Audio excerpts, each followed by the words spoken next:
كل نفس ذائقة الموت ثم إلينا ترجعون. نحمده ونصلي على رسوله الكريم فعما بعد اعوذ باللہ من الشیطان الرجیم بسم اللہ الرحمن الرحیم السلام علیکم ورحمۃ اللہ وبرکاتہ۔ الحمدللہ، جیسے کہ آپ لوگ سب جانتے ہیں ہمارا سیشن چل رہا ہے قبر اور آخرت کی تیاری۔ اس سے ریلیٹڈ کافی جو ٹاپک ہے میں کور کر چکی ہوں لاسٹ لیکچرز میں، تو اگر کسی کو دیکھنا ہے تو پلیز ہمارے یوٹیوب چینل پہ جا کر آپ اس کو وزٹ کر سکتے ہیں۔ انشاءاللہ بہت کچھ آپ لوگوں کو سیکھنے کو ملے گا۔ جی، آج کا جو لیکچر ہے اس کا ٹاپک ہے نبی صلی اللہ علیہ وآلہ وسلم کا وقت آخر۔ الحمدللہ بہت سارے آپ لوگوں کو لیکچرز میں اور اس طرح کی محفل میں آپ لوگوں کو سننے کو ملتا ہے کہ نبی صلی اللہ علیہ وسلم کی زندگی ایسے گزری، وہ زندگی میں یہ کیا کرتے تھے، یہ کھایا کرتے تھے، ان کا اخلاق یہ تھا، بولنا چلنا اٹھنا بیٹھنا۔ الحمدللہ ہر لیکچر میں آپ لوگ جو ہے وہ اس طرح کی سپیچز جو ہے وہ سنتے ہیں۔ بہت کم ہے کہ اللہ کے نبی صلی اللہ علیہ وسلم کے وقت آخر کے بارے میں بتایا جائے کہ جب اس دنیا سے ان کے جانے کا ٹائم تھا اور تو انہوں نے کیا کیا کیا، کس طرح کیا، کیسے اس وقت گزارا اور اس وقت پہ کیا کیا وصیتیں کیں، جب نزع کی حالت میں آئے تو اس وقت انہوں نے کیا کیا، تو یہ بھی جاننا بہت ضروری ہے۔ اچھا، اس سے پہلے جو ہم نے لیکچر دیا تھا الحمدللہ اس میں بھی کافی لوگوں نے بہت اچھا فیڈ بیک دیا، اور وہ تھا اچھی موت کے لیے اچھی زندگی۔ تو یہ اسی سے ریلیٹڈ ہے، جب آپ اپنی زندگی جو ہے نبی صلی اللہ علیہ وسلم کے جو تعلیمات ہیں ان کے مطابق گزاریں گے دن رات، تو انشاءاللہ موت بھی پھر انہی جیسے آئے گی انشاءاللہ۔ تو اس ویڈیو کو آخر تک ضرور دیکھیے گا، کیونکہ اس میں انشاءاللہ میں اسٹیپ بائی اسٹیپ جو نبی صلی اللہ علیہ وسلم کے جو ہے اس وقت جو ان کے ساتھ معاملات ہوئے تھے وہ سب ڈسکس کریں گے قرآن و حدیث کی روشنی میں۔ جی، تو آئیے شروع کرتے ہیں۔ اللہ سبحانہ و تعالیٰ نے قرآن مجید میں فرمایا ہے کہ جب کسی کا مقررہ وقت آ جاتا ہے تو پھر اسے اللہ سبحانہ و تعالیٰ ہرگز مہلت نہیں دیتا، اور اللہ سبحانہ و تعالیٰ فرماتے ہیں جو کچھ تم کرتے ہو میں ان کو بخوبی دیکھ رہا ہوں۔ پھر وہ وقت آ پہنچتا ہے جس کو آنا ہی ہوتا ہے، یعنی موت کا وقت۔ تو موت سے نا کوئی بھی جاندار بچ نہیں سکتا۔ جو اس دنیا میں جان لے کر آیا ہے اس کو اس دنیا سے اللہ سبحانہ و تعالیٰ کی طرف واپس لوٹنا ہے، چاہے وہ انبیاء ہوں، پیغمبر ہوں، ملائکہ ہوں، یعنی فرشتوں کا بھی اللہ سبحانہ و تعالیٰ جو ہے وہ آخری وقت لائے گا۔ تو پیغمبر، انبیاء، رسول، اولیاء، بزرگان دین، صحابہ اور ایک عام انسان، ان سب کو اللہ سبحانہ و تعالیٰ کے پاس واپس جانا ہے۔ سورہ سجدہ میں اللہ سبحانہ تعالیٰ فرماتے ہیں کہ کہہ دو موت کا فرشتہ تم پر مقرر کر دیا گیا ہے جو تمہاری جانوں کو قبض کرے گا، پھر تم اپنے پروردگار کی طرف لوٹ آؤ گے، اور یہ جان نکالنے میں ذرا کوتاہی نہیں کرتا۔ اللہ سبحانہ و تعالیٰ کے سوا کوئی نہیں جانتا کہ کس کو کب موت آئے گی، اور جب آ جائے گی تو پھر اسے کوئی ٹال نہیں سکتا۔ اور یہ بھی ہم سب کا ایمان ہے کہ اللہ سبحانہ و تعالیٰ کے اذن کے بغیر کسی بھی ذی روح کو موت نہیں آ سکتی۔ اچھا، یہاں پر ایک بات اور میں مینشن کرتی چلوں کہ موت سے گزرنا یا موت کا آنا کسی کو بھی پسند نہیں ہے، چاہے کوئی بھی ہو۔ یہاں تک کہ اللہ سبحانہ و تعالیٰ بھی یہی فرماتے ہیں کہ مجھے بھی انسان کو اس کی روح کو قبض کروانا یا اس کو موت دینا بھی پسند نہیں ہے، کیونکہ بندہ آنا نہیں چاہتا اور میں اس کے لیے لکھ چکا ہوتا ہوں کہ اس کو میرے پاس آنا ہی آنا ہے۔ حضرت موسیٰ علیہ السلام کا قصہ سنیے تو انشاءاللہ بہت چیزوں کی وضاحت ہو جائے گی کہ موت کے فرشتے جب تھے تو وہ حضرت موسیٰ علیہ السلام کے پاس آئے اور انہوں نے ارشاد کیا کہ اللہ سبحانہ تعالیٰ نے مجھے حکم دیا کہ میں آپ کی روح کو قبض کروں۔ تو ان کو یہ بات پسند نہیں آئی، کیونکہ اس دنیا سے جانا کسی کو پسند نہیں ہے۔ تو ان کو یہ بات پسند نہیں آئی تو انہوں نے کیا کیا، حضرت موسیٰ علیہ السلام نے ملک الموت کے منہ پہ تھپڑ مارا اور ان کی اس وجہ سے آنکھ باہر نکل آئی۔ فرشتے اپنے رب کے پاس واپس لوٹے اور عرض کیا کہ آپ نے ایسے بندے کے پاس مجھے بھیجا جو موت نہیں چاہتا۔ اللہ سبحانہ تعالیٰ نے فرمایا کہ ان کے پاس واپس جاؤ اور کہو کہ کسی بھی بیل کے پشت پر اپنا ہاتھ رکھ لیں، اور ان کے ہاتھ کے نیچے جتنے بال آئیں گے ان میں سے ہر ایک بال کے بدلے ان کی عمر میں 1 سال کا اضافہ کر دیا جائے گا۔ موسیٰ علیہ السلام کے پاس یہ فرشتے پیغام لے کے گئے اور فرمایا کہ آپ کے رب جو ہے وہ اس طرح فرما رہے ہیں۔ پھر حضرت موسیٰ علیہ السلام نے اپنے رب سے پوچھا کہ اس کے بعد کیا ہوگا، کہ میں اتنا سال زندہ رہوں گا، اس کے بعد کیا ہوگا؟ پھر اللہ سبحانہ و تعالیٰ نے فرمایا پھر بھی موت آئے گی۔ تو حضرت موسیٰ علیہ السلام نے عرض کیا کہ جب موت آنی ہے تو ابھی ہی کیوں نہیں؟ پھر انہوں نے اللہ سبحانہ تعالیٰ سے درخواست کی اور پھر ان کی روح کو قبض کر لیا گیا۔ تو یہاں پہ کس کی بات ہو رہی ہے؟ حضرت موسیٰ علیہ السلام کی۔ اب نبی صلی اللہ علیہ وسلم کی آخری جو ٹائم تھا اس میں ایک بہت امپورٹنٹ جو ہے مرحلہ، اس کو سنیے۔ نبی صلی اللہ علیہ وآلہ وسلم جب ان کا وصال ہو گیا، اس دنیا سے چلے گئے، روح کو قبض کر لیا گیا، تو ان کے چہرے مبارک پر کفن مبارک ڈال دیا گیا تھا۔ تو حضرت علی کو نا بالکل بھی یقین نہیں آ رہا تھا۔ انہوں نے بڑی سختی سے لوگوں سے کہا کہ اگر کسی نے یہ کہا کہ نبی صلی اللہ علیہ وآلہ وسلم ہم میں نہیں رہے، ان کی روح کو قبض کر لیا گیا ہے، تو میں اس کی گردن اڑا دوں گا۔ پھر حضرت ابو بکر نے جب حضرت عمر کی حالت دیکھی تو ان کو کہا کہ ان کو ان کے حال پہ چھوڑ دیا جائے۔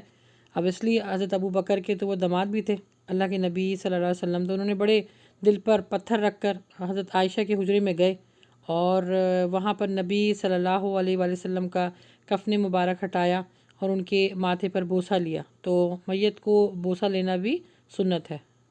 اور اس کے بعد ممبر پر کھڑے ہوئے اور حضرت عمر جو ہے وہ بالکل بھی قابو میں نہیں آ رہے تھے، تو انہوں نے کہا کہ حضرت ابو بکر نے کہا کہ عمر اس چیز کو جو ہے وہ اس پر یقین کر لو کہ نبی صلی اللہ علیہ وآلہ وسلم ہماری بیچ میں نہیں رہے۔ تو وہ لیکن انہوں نے ان کی یہ بات نہیں سنی، تو حضرت ابو بکر نے کہا کہ عمر کو ان کے حال پہ چھوڑ دیا جائے۔ پھر اپنے خطبے میں یہ بیان کیا کہ جو لوگ محمد صلی اللہ علیہ وسلم کی عبادت کیا کرتے تھے جان لیں کہ وہ اب ہمارے بیچ میں نہیں ہیں، یعنی اللہ سبحانہ و تعالیٰ نے ان کی روح کو قبض کر لیا ہے۔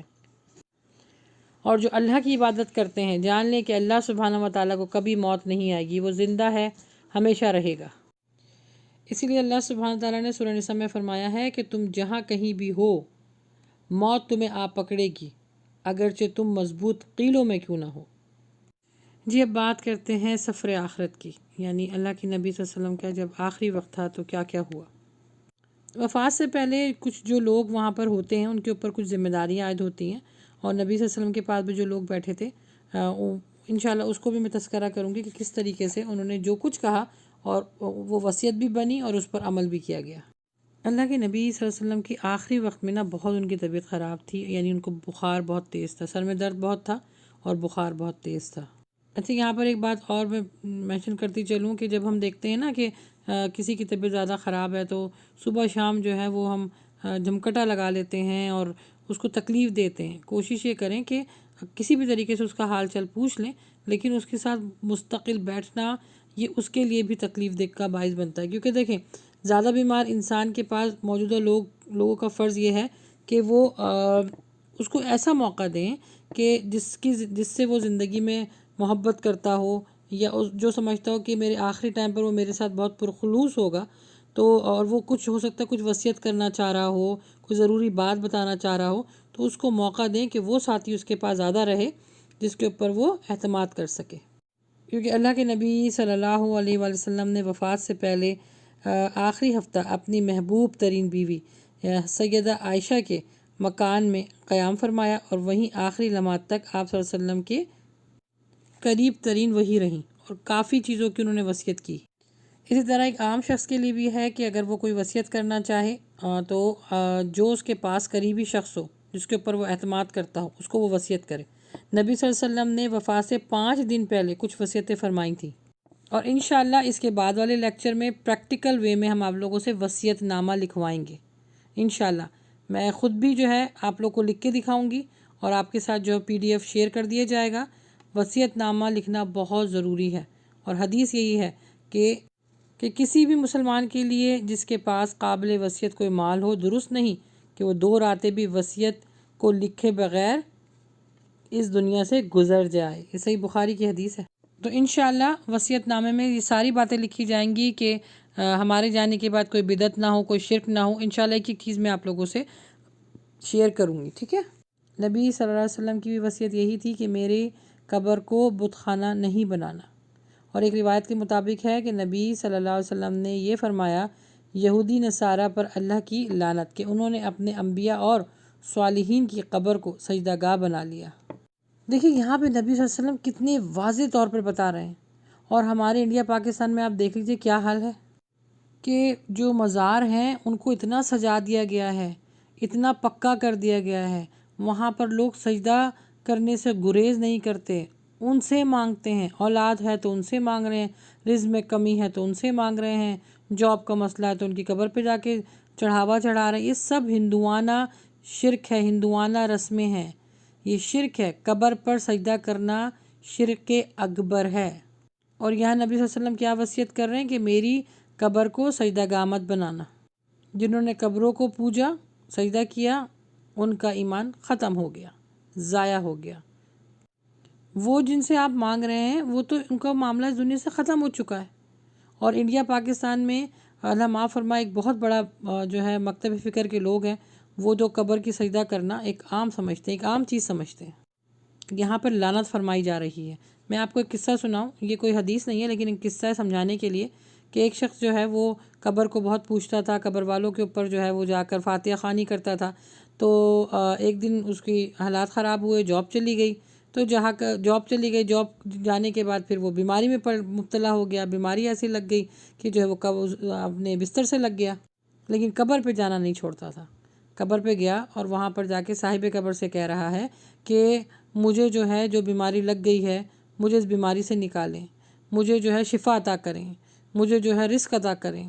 تو تھوڑی دیر بعد وہ قبر کھلتی ہے، اور اس قبر سے وہ صاحب قبر نکل کر کہتے ہیں کہ جس بیماری کی تم بات کر رہے ہو اسی بیماری میں مبتلا ہو کر میں اس قبر میں آیا ہوں۔ تو بتانے کا مطلب کیا ہے، سمجھانے کا مطلب یہ ہے کہ وہ جو قبر والے ہیں وہ آپ کو کچھ نہیں دے سکتے، وہ تو خود اس دنیا سے اس مسئلے اور مسائل اور آزمائش کے ساتھ اس قبر میں گئے ہوئے ہیں، بلکہ ہمارے وہ محتاج ہے کہ ہم ان کے لیے دعائیں مغفرت کر سکتے، وہ ہمارے لیے کچھ نہیں کر سکتے۔ تو اس چیز کو مد نظر رکھیے کہ قبروں کے اوپر، مزاروں کے اوپر نہیں جانا۔ حضرت عائشہ فرماتی ہے کہ نبی صلی اللہ علیہ وآلہ وسلم نے بیماری میں میرے پاس کچھ 6 یا 7 دینار رکھوائے، اور آپ نے مجھے حکم دیا کہ ان کو تقسیم کر دو، اور میں اللہ کے نبی صلی اللہ علیہ وسلم کی بیماری میں بھول گئی۔ پھر اللہ کے نبی صلی اللہ علیہ وسلم نے ان کو یاد دلایا کہ عائشہ میں نے تمہیں کچھ دینار دیے تھے، تم نے بانٹے؟ تو انہوں نے کہا میں تو آپ کی بیماری میں بھول گئی۔ پھر وہ دینار منگوائے اور اپنے ہتھیلی پہ رکھ کے فرمایا کہ کیا خیال ہے کہ میں اللہ سے اس حال میں ملوں گا کہ وہ دینار میرے پاس ہوں؟ پھر وہ دینار اللہ کے نبی صلی اللہ علیہ وآلہ وسلم نے لوگوں میں بانٹ دیے۔ پھر وفات سے 4 یا 5 دن پہلے کسی اختلافی مسئلے پر جو ہے وہ لوگوں نے شور و غل کیا اور اپنی آوازوں کو بلند کیا، تو اللہ کے نبی صلی اللہ علیہ وسلم نے فرمایا میرے پاس سے اٹھ جاؤ، اور پھر اس کے بعد یہ 2-3 باتوں کی وصیت کی۔ پھر اس بات کی وصیت کی کہ یہودی نصارہ اور مشرکین کو جزیرہ عرب سے نکال دینا۔ دوسرا یہ فرمایا کہ کتاب و سنت کو مضبوطی سے تھامے رکھنا۔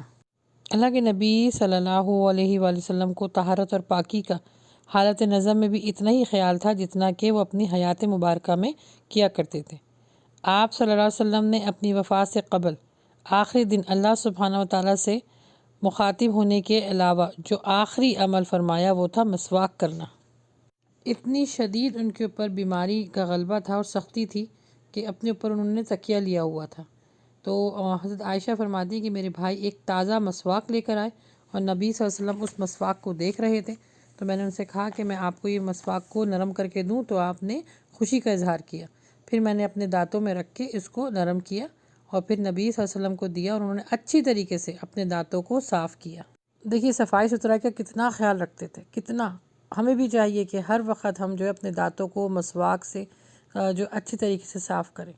نبی صلی اللہ علیہ وسلم کس سے ملنے جا رہے ہیں؟ اللہ سبحانہ و تعالیٰ سے، اور ہر کسی کی خواہش ہونی چاہیے کہ جب میں اللہ سبحانہ و تعالیٰ سے ملاقات کروں تو میری حالت ایسی ہی ہو جیسے نبی صلی اللہ علیہ وسلم کی ہے۔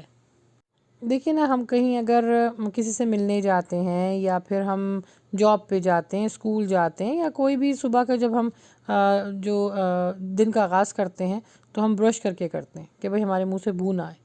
سوچیں اللہ سبحانہ و تعالیٰ سے اللہ کے نبی صلی اللہ علیہ وسلم ملنے جا رہے تھے، تو ہر شخص کی یہ خواہش ہونی چاہیے کہ جب ہم اللہ سبحانہ و تعالیٰ سے ملیں تو بالکل ایسے ہی جیسے نبی صلی اللہ علیہ وسلم کی حالات تھے۔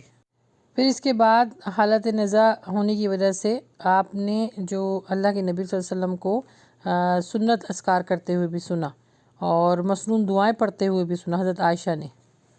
حضرت عائشہ فرماتی ہیں کہ نبی صلی اللہ علیہ وسلم کی وفات سے قبل انہیں اپنے سینے سے ٹیک دے کر رکھا تھا، یعنی وہ ٹیک لگا کے لیٹے ہوئے تھے، اور موعظتین یعنی سورہ اخلاص، سورہ فلق، سورہ ناس، نبی صلی اللہ علیہ وسلم جو ہے وہ حفاظتی دعائیں بھی پڑھ رہے تھے اور دم کر رہے تھے۔ تو پھر نبی صلی اللہ علیہ وسلم نے حضرت عائشہ کو کہا، پھر وہ پڑھنا شروع ہو گئی، پھر انہوں نے دونوں اپنے ہاتھ جو ہے ان پر پھونک کر اور نبی صلی اللہ علیہ وسلم کے جسم اطہر پر پھیرتی جا رہی تھی۔ تو یہ عمل ہم اپنے عزیزوں کے ساتھ بھی کر سکتے ہیں، کسی کے والدین ہوں یا کوئی بھی ہوں جو اس حالت میں ہو، نزع کی حالت میں ہو، تو یہ سارے عمل کر سکتے ہیں۔ ذکر و اذکار کروائیے ان سے، نماز پڑھوائیے اگر ہمت ہے تو۔ اللہ کے نبی صلی اللہ علیہ وسلم نے نماز بھی پڑھی تھی۔ حضرت عائشہ فرماتی ہیں کہ نبی صلی اللہ علیہ وآلہ وسلم نے حالت صحت میں فرمایا تھا کہ کسی بھی نبی کی روح اس وقت تک قبض نہیں ہوتی جب تک سے وہ جنت میں اپنا ٹھکانہ نہ دیکھ لے، پھر اس کو اختیار دے دیا جاتا ہے موت یا دنیا میں رہنے کی مزید مہلت کا۔ حضرت عائشہ فرماتی ہیں کہ وفات سے قبل رسول صلی اللہ علیہ وآلہ وسلم کے سامنے پانی کا ایک کٹورا پڑا تھا۔ آپ صلی اللہ علیہ وسلم اپنے دونوں ہاتھوں کو پانی میں ڈالتے اور اپنے منہ پر پھیرتے اور فرماتے، لا الہ الا اللہ ان للموت سکرات، اللہ کے سوا کوئی معبود نہیں، بے شک موت کے لیے سختیاں ہیں۔ حضرت عائشہ فرماتی ہیں کہ جب آپ صلی اللہ علیہ وآلہ وسلم سخت بیمار ہوئے اور ان کا سر میری گود میں تھا تو ان پر غشی طاری ہوئی، پھر ذرا سا ہوش آیا تو آنکھیں چھت پر لگی ہوئی تھیں اور فرما رہے تھے، یا اللہ بلند رفیقوں میں رکھنا۔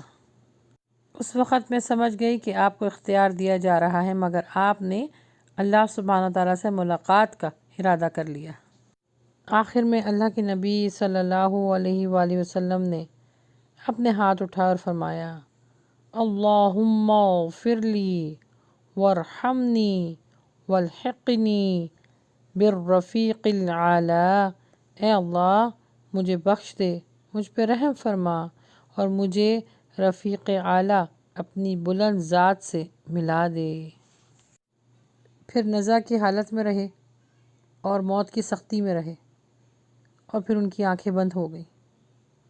حضرت عائشہ فرماتی ہیں کہ اللہ کے نبی صلی اللہ علیہ وآلہ وسلم میرے سینے اور تھوڑی کے درمیان فوت ہوئے۔